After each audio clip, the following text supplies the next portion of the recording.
આજરોજ વડોદરા શહેરમાં ગુજરાત રાજ્યના મુખ્યમંત્રી ભૂપેન્દ્ર પટેલના વરદ હસ્તે ₹1.156 કરોડના વિકાસના નવીન કામોના ખાતમુહૂર્ત અને લોકાર્પણનો કાર્યક્રમ યોજવામાં આવ્યો. રિપોર્ટર આશીષ ન્યાતી, સાજી સમાચાર, Vadodara.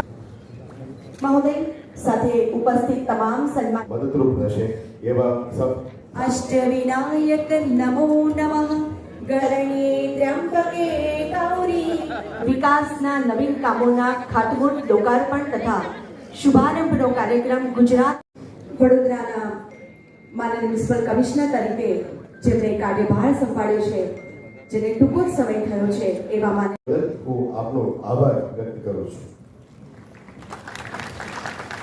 Vishwamitri river education project માર્ગદર્શન અને આપના નેતૃત્વ બદલ વડોદરા મહાનગર આપનો આભારી રહેશે સાહેબ.